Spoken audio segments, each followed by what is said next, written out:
ETF index mutual funds నేర్చుకుని stock మార్కెట్లో రాణించాలనుకుంటున్నారా? వెంటనే ఈ నెంబర్కి కాల్ చేయండి.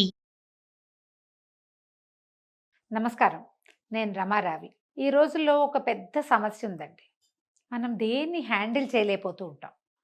ఏదైనా చిన్న ప్రాబ్లమ్ రాగానే మనకి గుండెలు దడదడలాడిపోతాయి, కాళ్ళు వణికిపోతాయి, నోరు ఆరిపోతుంది. ఏం మాట్లాడినా ఏడుపొచ్చేస్తూ ఉంటుంది. ఎక్కడికైనా పారిపోదామనిపిస్తుంది. ఏం చేయాలో తెలీదు. కోవిడ్ తర్వాత ఈ ప్రాబ్లం బాగా ఎక్కువైందని వింటున్నాం. చాలామంది చెప్తున్నారు.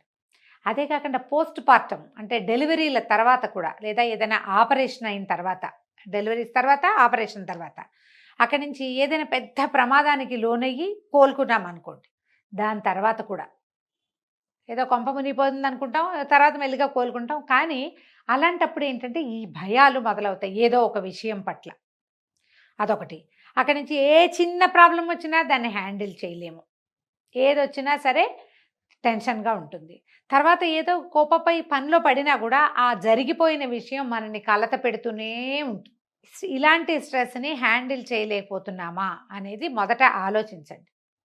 మనకి కాళ్ళు వణకటము, ఏం చేయాలో తెలియపోవటము, వీటితోటి కొంతమంది ఏం చేస్తారంటే పిచ్చి పిచ్చిగా దేవాలయాలకి పరిగెడతారు. నేను కూడా ఉన్నానండి అందులో. నాకు కూడా స్ట్రెస్ వస్తే నేను గుళ్ళోకి వెళ్ళిపోవాలనుకుంటా. దేవాలయాలకు వెళ్ళిపోతాం. ఏదో దేవుడివి అవి ఇవి ఇవి అవి అవి ఎన్నో రకాల పూజలు పెట్టేసుకుంటాం. ఆ పూజ చేద్దాం, ఈ పూజ చేద్దాం, ఆ గుళ్ళోకి వెళ్దాం, ఆ ఊరు వెళ్దాం, ఈ ఊరు వెళ్దాం, ఈ తీర్థం, ఆ క్షేత్రం, గురుగారు చెప్పారు ఫలానా అరుణాచల్ ప్రదక్షిణ చేస్తే తీరిపోతుందని నెల నెల అరుణాచలం వెళ్ళిపోయే వాళ్ళు కూడా కనపడతారు మనకి. ఇవి కాకుండా ఇదొక సమస్య.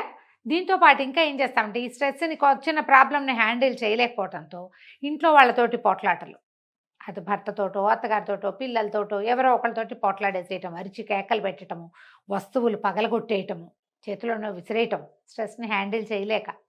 ఎవరు చేస్తారండి అంటే బోళంతమంది ఉన్నారండి చేసేవాళ్ళు. మనం చేయమంతే. ఎవరో కొంతమంది ఉంటారు స్ట్రెస్ హ్యాండిల్ చేయలేక ఈ పని చేస్తారు. ఇంకా కొంతమంది తెగ తినేస్తారు. స్ట్రెస్ ఈటింగ్ అంటున్నారు. ఈ మధ్య నా దగ్గర ఒక కేసు కూడా వచ్చింది. స్ట్రెస్ తోటి విపరీతంగా నిద్రపోతారట ఆవిడ, పడుకునే ఉంటారట. నిద్ర పట్టకపోతే ఓ ట్యాబ్లెట్ ఏదైనా వేసేసుకుంటున్నారు నిద్ర కోసం. అన్ని సమస్యలేనండి ఇవి. మనం సమస్య నుంచి పారిపోకూడదు. సాల్వ్ చేయలేని సమస్యలు ఉంటాయి, తప్పకుండా ఉన్నాయి. కొన్ని ఉంటాయి, అన్నీ కాదు. కొన్నిటికి కాలమే సమాధానం చెప్తుంది. కొన్నిటిని మనమే సార్ట్అవుట్ చేయగలుగుతాం. కొన్నిటిని ఇతరుల సహాయంతో సార్ట్అవుట్ చేసుకుంటాం. ఎవరో ఒకళ్ళు దొరుకుతారండి. నమ్మకం మీద ఉండాలి. సాల్వ్ చేయలేని ఏ సమస్య లోకంలో లేదు. మన వాళ్ళు చెప్తారు శతకోటి దరిద్రాలకి అనంతకోటి ఉపాయాలని. ఏదో ఒక ఉపాయం దొరుకుతుంది. అంతవరకు మీరు నిద్దాగా దాని మీద ఉండాలిగా, దాని మీద నిలబడాలి. భయం లేకుండా మన జీవితంలో భయం ఉంటుంది ఎంతో కొంత. దాన్ని జయించి మనం తతిమా పని చేయాలి.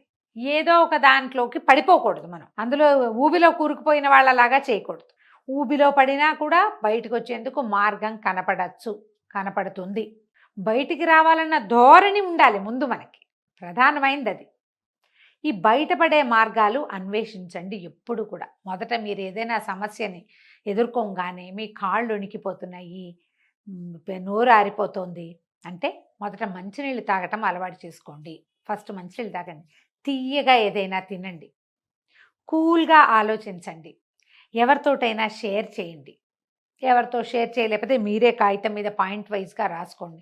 ఎక్కడో చోట ఒక లూప్ హోల్ దొరికి అది సార్ట్అవుట్ అవుతుంది వెళ్ళిగా. దేవుడి దగ్గర కూర్చుని ఓపెన్గా చెప్పుకోండి, నాకు ఈ పరిస్థితి ఉంది, నాకు ఇలా వచ్చింది, అలా వచ్చింది అని. జనరల్గా మనకు వచ్చే ప్రాబ్లమ్స్ అన్నీ మన చుట్టూతో ఉన్న సమాజంతో ముడిపడి ఉంటాయండి. ఈ సమాజంలో మంచి ఉంటుంది, చెడు ఉంటుంది. వీటిని కూడా మనం హ్యాండిల్ చేయలేకపోతాం. ఇప్పుడు మనం ఏమీ చేయలేని దానికి వగచేం ప్రయోజనము? ఏదో కాస్త బాధపడతామనుకోండి, కానీ బాధపడుకుంటూ ఉంటూనేమో అలాగే ఉంటామంటే, జబ్బులు తెచ్చుకుంటామంటే ఎట్లా?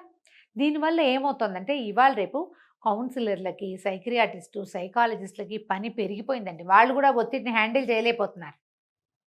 వాళ్ళ వల్ల కూడా కావటల్లా. ఎందుకంటే మీరు ఏ చిన్న స్ట్రెస్ని హ్యాండిల్ చేయలేక, సహజమైనవి, లోక సహజంగా పిల్లలతో వచ్చేవి, పెద్దవాళ్ళతో వచ్చేది, ఫ్యామిలీస్లో వచ్చేది, కుటుంబాల్లో భార్యాభర్తల దాంపత్యంలో వచ్చేవి, వర్క్ ప్లేసుల్లో వచ్చేవి, ఇవి మీరు ఓపికగా, ధైర్యంగా, నిజాయితీగా నిలబడితే సార్ట్అవుట్ చేయగలుగుతారు. దీనికి ఎంతసేపు ఎవరో ఒకళ్ళ సహాయం కావాల్సిందేనని అనుకోవద్దు. సహాయం తీసుకోవాలి తప్పకుండా. ఎంత మన వల్ల కానప్పుడు. మనం దీనికి ఏం చేస్తున్నాం, మన చుట్టూ క్లోజ్ సర్కిల్ ఉంటుంది చూడండి, బాగా దగ్గర వాళ్ళు. ఈ సమస్య ఆడవాళ్ళది అనుకోండి, వాళ్ళ భర్తలు, అత్తగారులు, మామగారులు, ఆడపడుచులు, మరుదులు, క్లోజ్ ఫ్యామిలీ. అమ్మ, నాన్న, అన్నయ్య, అక్కయ్య, చెల్లి ఉంటే వాళ్ళు, మన మేనత్తలు, మన పెద్దమ్మలు, మన పిన్నులు, వీళ్ళెవరిదైనా సహాయం తీసుకోవాలి. దీనికోసం మీరు మానవ సంబంధాలు బాగుపరుచుకోవాలి. ఇది పెట్టుకోవాలి మొదట. తర్వాత క్లోజ్ ఫ్రెండ్స్, క్లోజ్ కలీగ్స్. ఒక్కొక్కసారి మన వర్క్ ప్లేస్లో వాళ్ళు కూడా మనకి ప్రాణ స్నేహితులుగా ఉంటారు. వాళ్ళతోటి, వీళ్ళందరితోటి సంబంధ బాంధవ్యాలు సరిగ్గా మెయింటైన్ చేస్తే మీకు స్ట్రెస్ హ్యాండ్లింగ్ ఈజీ అవుతుంది. ఈ మధ్య ఒక 90 కేజీలు ఒక పాప కనపడింది నాకు తెలిసి 60-70 ఉండేది, బాగుండేది అందంగా. ఏమిటమ్మా ఏంట్రా బాగా పాడయ్యావన్న, లావయ్యావు అంటే పిల్ల హర్ట్ అవుతుందేమోనని అంటే ఆ అమ్మాయి చెప్పింది, చాలా స్ట్రెస్ ఈటింగ్ అంటే దీన్ని ఎట్లా హ్యాండిల్ చేయాలో తెలీదు నాకు అని. ముచ్చటైన చిలక లాంటి పిల్ల. స్ట్రెస్ ఏంటంటే జాబు, ఫ్యామిలీ సరిగ్గా చేసుకోలేక స్ట్రెస్ వచ్చినప్పుడల్లా తినేసి లావైపోయిందట. ఇదేం చెప్పండి, 25-30 ఏళ్ల వాళ్ళు 2 రకాల స్ట్రెస్సులు తీసుకోలేరు. ఆడవాళ్ళు అంటేనే మల్టీ టాస్కర్స్ కదా. మనం పిల్లల్ని హ్యాండిల్ చేయగలుగుతాం, భర్తల్ని హ్యాండిల్ చేయగలుగుతాం, చేసేవాళ్ళం, మన అమ్మలు చేసేవాళ్ళు, మన అక్కయ్యలు, మన మేనత్తలు వీళ్ళంతా చేసేవాళ్ళు. మనం ఎందుకు చేయలేకపోతున్నాం? అంటే నేను చెయ్యలేను అనే భావంతో చేయలేకపోతున్నామని అర్థం చేసుకోండి. అమ్మో నా వల్ల కాదు, ఇలా అయితే నా వల్ల కాదు, అదైతే నా వల్ల కాదు, ఇవన్నీ నేను చేయలేను, ఇదంతా నాతోని కాదు, ఈ డైలాగులు. I can't handle this anymore ఏమంటారు, I won't handle this anymore. ముందు ఐ కాంట్ అంటారు, నా వల్ల కాదు అని, తర్వాత నేను చేయను అంటారు. చేయనంటే ఇక నిన్నెవడు హ్యాండిల్ చేస్తాడు? పూట ఎవరు చేస్తారు మన హ్యాండ్లింగ్? మనమే చేసుకోవాలి కదా. దాంతోపాటుగా మనకి పిల్లలు ఉంటారు, మనకి ఫ్యామిలీ ఉంటుంది, మన ఉద్యోగంలో కొన్ని బాధ్యతలు ఉంటాయి, సమాజం పట్ల మనకి కొంత బాధ్యత ఉండాలి మనుషులంగా. అవన్నీ ఎట్లా అవుతుంది? అవన్నీ ఎలా చేయగలుగుతాం? ఆలోచించండి. ముందు మనని మనం హ్యాండిల్ చేసుకోవాలి. స్ట్రెస్ వచ్చినప్పుడు ఏదైనా చిన్నది రాగానే ఎవరికి చెప్పేద్దామా, ఎవరికి చెప్పేసుకుందామా అనుకోకండి. చచ్చిపోదామా, లేకపోతే అదొకటి ఉంది అన్నిటికీ. చచ్చిపోతే పీడ పోతాను, నువ్వు చచ్చిపోతే నీ పీడ పోతుంది, నీకు పోతుంది, నీ పీడ మిగిలిన వాళ్ళకి పోదుగా. సమాజం మీద నువ్వు వేసే ముద్ర ఎప్పటికీ పోదు. హ్యాండిల్ చేయలేకపోతే చచ్చిపో అని నేర్పిస్తున్నావు నువ్వు. అదే మనం మనుషులుగా నేర్పించాల్సింది కాదు కదా. నిలిచి నిలబడి ఎదురొడ్డి పోరాడండి. సమస్యలందరికీ వస్తాయి. దైవ సహాయం తీసుకోండి, స్నేహితుల సహాయం తీసుకోండి, కుటుంబ సహాయం తీసుకోండి. ఇదేమీ కుదరకపోతే నా ఓటి పెద్దకాయలు ఎవరో ఒకళ్ళు దొరుకుతారు, వీళ్ళ సహాయం తీసుకోండి. స్ట్రెస్ని బీట్ చేయండి. నాకు 2 మార్గాలు ఉన్నాయండి. చెప్పేయండి, చింపేయండి, 2. ఎవరో ఒకళ్ళకి చెప్పుకోవాలి. 3-4 చెప్పేస్తే తేలికైపోతుంది. తర్వాత అదే అవుతుంది, జరగాల్సిన వ్యవహారం మెల్లిగా ఎట్లా అవ్వాలంటే అట్లా అవుతుంది. ఇందులో డబ్బులు ముడిపడి ఉంటే పోతాయి. ఇవాళ పోయిన డబ్బులు రేపు రావు, అవే వస్తాయి, ఏం కాదు, ఇలాగని ధైర్యం చెప్పుకోండి. 2వది చింపేయండి. రాసి ఆ కాగితం చింపుతూ ఉండండి. దాన్ని ఎంత చిన్న ముక్క వీలైతే అంత చిన్న ముక్క చింపేసేయండి. చింపేశాక ప్రశాంతంగా ఉంటుందండి. సమస్య తీరదు, మీ బరువు తీరుతుంది. సమస్య దానంతటి సమయం తీసుకుని తీరుతుందండి. మనం చూడండి, ఒక అర గ్లాస్ అన్నం వండాలనుకోండి, ఎంతలోకి వండుతామండి? కుక్కర్లో పెడితే 2 విజిల్స్ రాగానే అయిపోయింది. నాలాగా ఇతర గిన్నెలో పెట్టి కుక్కర్ మీద స్టవ్ మీద పెట్టామనుకో 10-12 నిమిషాల్లో 10 నిమిషాల్లో అవుతుంది. అదే మనం 5-6 గ్లాసులు ఇంత గిన్నె పెట్టామనుకోండి, రైస్ కుక్కర్ అయినా ఒక 30 గంట పడుతుందా? కుక్కర్లో అయినా ఉడకాలా? అదంతా వేడెక్కాలి కదా. సమస్యని బట్టి పరిష్కారం ఇట్లాగే లేట్ అవుతుంది. రోజు వండుకునే అన్నమే ఉదాహరణ ఆలోచించండి. సమయం తీసుకుంటాయి కొన్ని. వాటితోటి స్ట్రెస్ అవుట్ అయిపోకుండా, బర్న్అవుట్ అయిపోకుండా, వాటితో వేగిపోయి విసిగి వేసారిపోయి ఏమిటేమిటో చేసేయకుండా మీరు కాస్త ఓపికగా, ధైర్యంగా, చిన్న ప్రాణాయామంతో కాస్త బాగా గాలి 10 సార్లు లోపలికి గాలి తీసుకుంటే తగ్గిపోతుంది.